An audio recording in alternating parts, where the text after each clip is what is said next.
السلام علیکم ورحمۃ اللہ وبرکاتہ۔ نحمده ونستعینه ونصلی علی رسوله الکریم، اما بعد۔ باب من رأى اذا اشترى طعاما جزافا الا يبيعه حتى يؤويه الى رحله والادب فی ذلک۔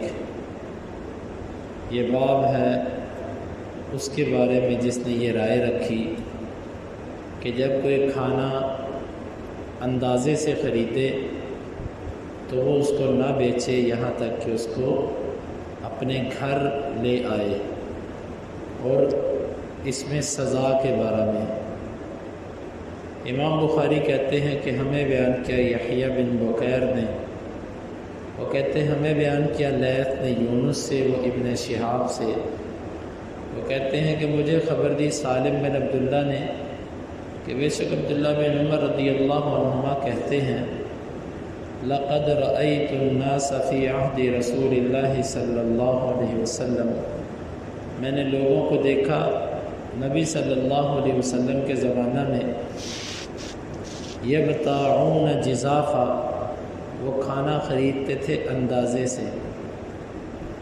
یضربون ان یبیعوہ، وہ مارے جاتے تھے اس بات پہ کہ اس کو فروخت کریں، فی مکانہم، اسی جگہ، حتیٰ یؤوہ الی رحالہم، یہاں تک کہ وہ اس کو لے آئیں اپنے گھروں کی طرف۔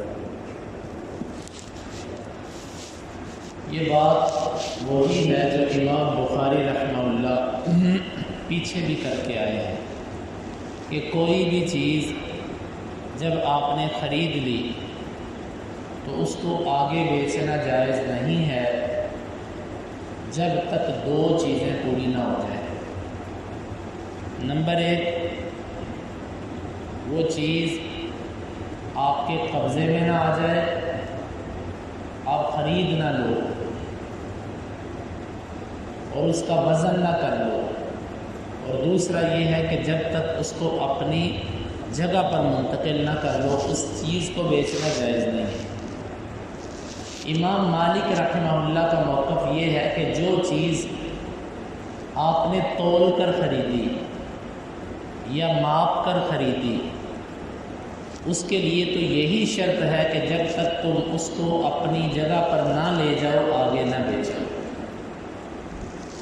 لیکن جو چیز آپ نے اندازے سے خریدی، مثلا ایک ڈھیری لگی ہوئی تھی، اس کا وزن معلوم نہیں ہے کتنا وزن ہے اس کا، آپ نے کہا دکاندار سے یہ کیا ہے، وہ کہتا بس یہ لے لو 100 روپے کی، آپ نے کہا چلو ٹھیک ہے۔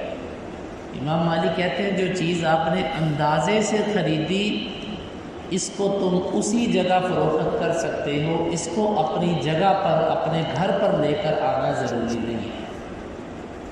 امام بخاری نے اس مسئلے پر رد کرنے کے لیے باب قائم کیا کہ جو چیز بھی تم نے خریدی ہے، چاہے اس کا وزن ہوتا ہے، چاہے اس کا ماپ ہوتا ہے، چاہے وہ چیز تم نے اندازے سے خریدی، ہر قسم کی چیز کے لیے شرط یہ ہے کہ جب تک تم اس کو اپنی دکان، اپنے گھر، اپنے اڈے پر منتقل نہیں کر لیتے اس کو آگے بیچنا درست نہیں ہے۔ اس مسئلے کو ثابت کرنے کے لیے امام بخاری نے باب کیا، اور چیزیں عام طور پر 3 طرح کی ہوتی ہیں۔ ایک چیز تو وہ ہوتی ہے کہ جس کو آپ نے اپنے ہاتھ میں لے لیا تو وہ آپ کے قبضے میں آ گئی، مثال کے طور پہ آپ کرنسی چینج کروانے جاتے ہیں، سونا چاندی خریدنے جاتے ہیں۔ اب سونا چاندی جب آپ نے دکاندار سے لے لیا، اپنے ہاتھ میں کر لیا، اپنی جیب میں ڈال لیا تو وہ آپ کا ہو گیا۔ اب آپ اس کی دکان سے باہر نکل کے بھی اس کو فروخت کر سکتے ہیں، تھوڑا سا آگے پیچھے جا کے اس کی دکان کی حدود سے نکل کے اس کو فروخت کر سکتے ہیں، جائز، یہ آپ کا قبضہ ہے۔ کچھ چیزیں ایسی ہوتی ہیں کہ ان کو ایک جگہ سے اٹھا کے دوسری جگہ لے جانا پڑتا ہے، جس طرح سودا صرف ہے، چینی کی بوریاں، آٹے کی بوریاں، ہر وہ چیز جو وجود رکھتی ہے اس کو اپنی دکان پہ لے کر جانا، یہ اس کے فروخت کرنے کے لیے ضروری ہے۔ دکان پر لے جانے سے مراد ہے کہ اس کے مالک کا جہاں جہاں قبضہ ہے اس حدود سے باہر نکالنا، جس سے آپ نے چیز خریدی ہے اس کی جو حدود ہے اس سے باہر نکلے۔ اور تیسری چیز ہوتی ہے کہ ایسی چیز آپ نے خریدی جو ایک جگہ سے دوسری جگہ منتقل نہیں ہو سکتی، زمین، مکان، تو اس میں صرف اتنا ہے کہ جس سے آپ نے خریدی جب وہ دستبرداری کا اعلان کر دے تحریراً یا منہ سے بول کے، تو یہ بھی آپ کا قبضہ شمار ہوگا۔ جب تک وہ دستبرداری نہیں کرتا آپ کے حق میں، اس وقت تک آپ کو اختیار نہیں ہے کہ آپ اس کو آگے بیچیں۔ یہ تین قسم کی چیزیں ہوتی ہیں اور تینوں کی صورت یہ بنتی ہے۔ تو بہرحال امام بخاری رحمہ اللہ نے یہ حدیث لا کر امام مالک پر رد کیا ہے کہ چیز چاہے وزن سے خریدی جائے، چاہے ماپ کے خریدی جائے، چاہے اندازے سے خریدی جائے، شرط یہی ہے کہ جب تک تمہارے گھر نہ آ جائے، قبضے میں نہ آ جائے، اس کو آگے بیچنا جائز نہیں۔ اور جو حدیث لے کر آئے وہ یہ ہے کہ عبداللہ بن عمر کہتے ہیں کہ نبی صلی اللہ علیہ وسلم کے زمانے میں جو کوئی چیز اپنے قبضے میں لینے سے پہلے بیچتا تھا اس کو مارا جاتا تھا، یعنی کہ جو ڈھیری کے لفظ ہیں، بغیر تولے ہوئے اور بغیر ماپے ہوئے خریدی ہوئی چیز کو بھی جو بغیر اپنی جگہ پر منتقل کیے بیچتا تھا اس کو سزا ملتی ہے۔ یہ حدیث ہے امام بخاری رحمہ اللہ کی۔ اب اس حدیث سے ہر اس چیز کی بیع ممنوع ثابت ہوتی ہے کہ جس کو اپنے قبضے میں لیے بغیر بیچا جاتا ہے۔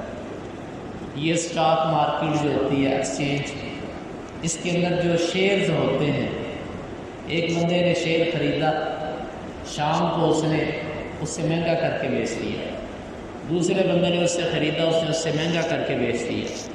چیز کسی کو پتہ ہی نہیں کہ وہ ہے کہ نہیں ہے، پتہ ہی نہیں ہے، اندھے کنویں کے اندر تیر ہے۔ یہ درہم کی درہم کے ساتھ بیع جو عبداللہ بن عمر نے بیان کی تھی، جو کل کے درس میں گزری ہے، یہ درست نہیں ہے۔ خالصتاً اس کے اندر جوا اور اس کے اندر دھوکہ ہے۔ ایک بندہ کہتا ہے میں نے شیئر خریدے ہیں کمپنی کے 1,00,000 روپے کے، اب مجھ سے 1,05,000 کے لے لو، اب میں 1,05,000 کے بیچ رہا ہوں۔ نہ اس نے شیئر دیکھے، نہ اس نے پکڑے، اس نے 1,05,000 کے خریدے، اگلے بندے نے اسے 1,07,000 کے لے لیے، اس سے آگے اسے 1,10,000 کے لے لیے۔ یہ سب جوئے کی صورت ہے، کوئی اس کے پیچھے اثر نہیں۔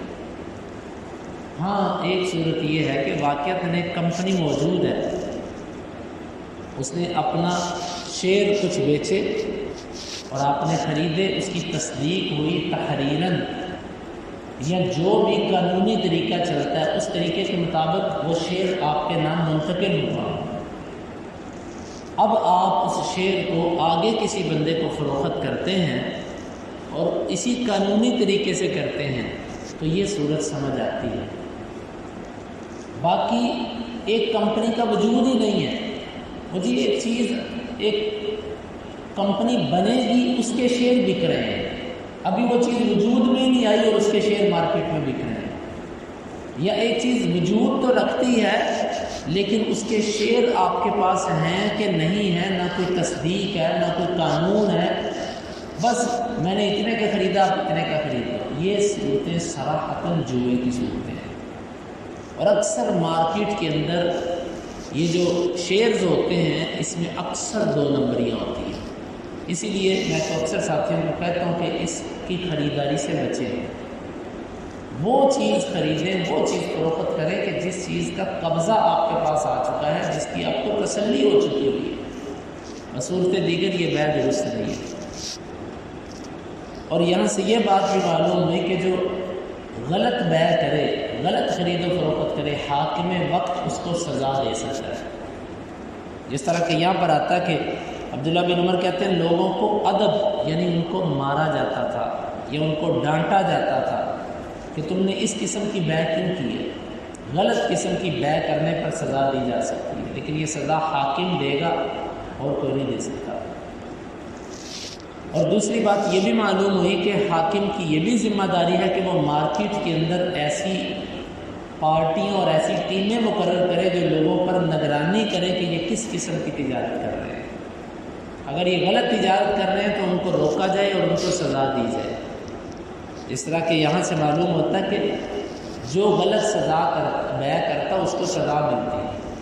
یہ کیسے پتہ چل سکتا ہے؟ جب مارکیٹوں کے اندر حکومت کے نمائندے موجود ہوں، وہ پوری نگہداشت اور نگرانی کے ساتھ یہ خرید و فروخت کے معاملات کو کروائیں کہ جو بھی قانون سے ہٹ کے کرے گا اس کو سزا ہوگی، اس کو سزا پہنچائی جائے گی. اور یہاں سے بعض اہل علم نے، ابن حجر رحمہ اللہ نے یہ بات بھی لکھی ہے، جو چیز ماپ کر خریدی جاتی ہے اس کا اصول یہ ہے کہ اس کو ماپ کر ہی خریدو.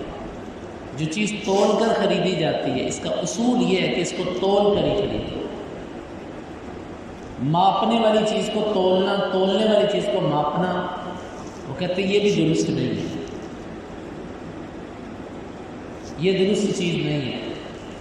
تو اس لیے یہ احادیث سے جو بات ہمیں سمجھ آتی ہے کہ مارکیٹ کے اندر جو چیز جس وزن سے بکتی ہو، جس وزن سے معروف ہو، اس کو اسی طریقے سے اسی وزن سے خریدنا چاہیے.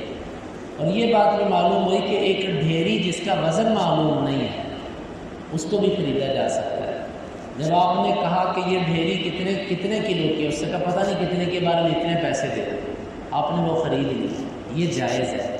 اسی طرح وہ ڈھیری آپ آگے بھی بیچ سکتے ہو یہ بتا کے کہ مجھے نہیں اس کے وزن کا پتہ، بس یہ اتنے کی ہے، ٹھیک ہے، لیکن اس ڈھیری میں دھوکہ نہیں ہونا چاہیے. جس طرح کہ نبی صلی اللہ علیہ وسلم گزرے، ایک آدمی گندم بیچ رہا تھا، اناج بیچ رہا تھا، آپ نے ایسے اس میں ہاتھ ڈالا تو آگے سے گیلا. آپ نے فرمایا کہ کھانے والے یہ کیا ہے؟ اس نے کہا اللہ کے رسول اس کو بارش پہنچ گئی تھی. آپ نے فرمایا کہ تو نے بارش والے مال کو اوپر کیوں نہیں کیا؟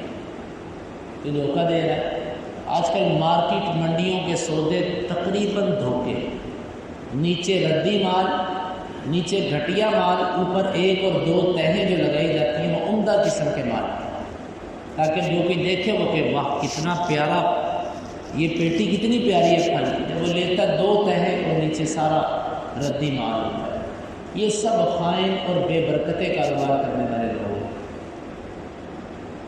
تو یہ حدیث ہمیں یہ تعلیم دیتی ہے کہ دھوکے سے بچا جائے. اور بعض روایات کے اندر یہ آتا ہے کہ جس چیز کو تولا جاتا ہے جب تک 2 دفعہ نہ تولا جائے اس کو آگے بیچنا جائز ہے.